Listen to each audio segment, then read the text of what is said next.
than 48 hours after an exclusive First Alert 4 investigation, St. Louis Police now says its investigation into the CVPA school shooting nearly 2 years ago is closed. First Alert 4 investigator Susan Elcory has been pressing police for answers all along. Susan, can you tell us about this breaking development?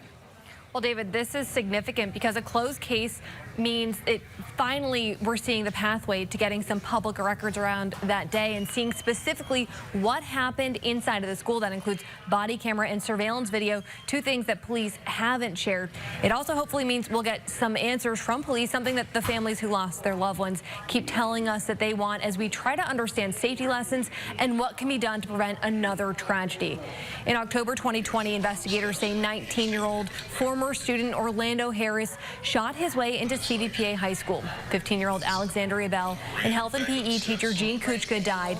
Just days ago, we got the first in-depth look as First Alert 4 investigates uncovered recordings and documents kept hidden from the public. The records we found included hours of 911 calls, officer radio traffic, detective interviews with witnesses, and hundreds of pages of police reports. They tell part of the story of what happened at CVPA.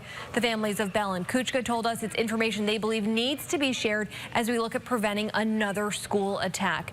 Now, we don't know when the video and records that police have will be made public. The department says they're going to share that timeline on Monday. They also tell us they're working with SLPS to provide resources for those who may be reliving this tragedy through this release. First Alert 4 Investigates will, of course, bring you these developments as they happen. Susan Elcory, First Alert 4 Investigates. Susan, thank you for continuing to press for answers.